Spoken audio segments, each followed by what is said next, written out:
Welkom by ons video oor voorbereiding van 'n eenvoudige proefbalans. Hierdie noodsaaklike rekeningkundige hulpmiddel lys alle groot boekrekeningssaldo's by 'n spesifieke tyd om te verseker dat totale debiete gelyk is aan totale krediete vir akkuraatheid.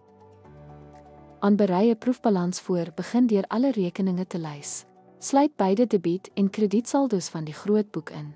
Hierdie stap is noodsaaklik vir die sistematiese organisering van finansiële data. Tel vervolgens die debiete en krediete afsonderlik op.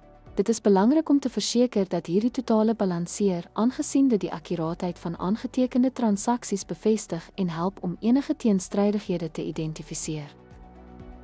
'n Proefbalans is noodsaaklik om foute in die opnameproses op te spoor.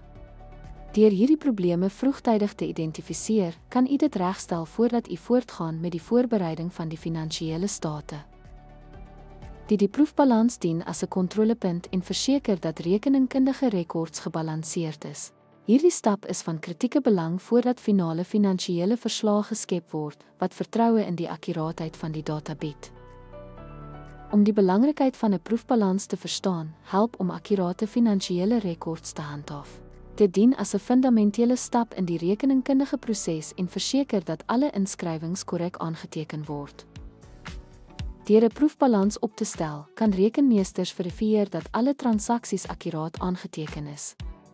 Hierdie proses help om die integriteit van finansiële data te handhaaf en ondersteun die voorbereiding van betroubare finansiële state. Dankie dat u ons gids oor die voorbereiding van 'n proefbalans gekyk het.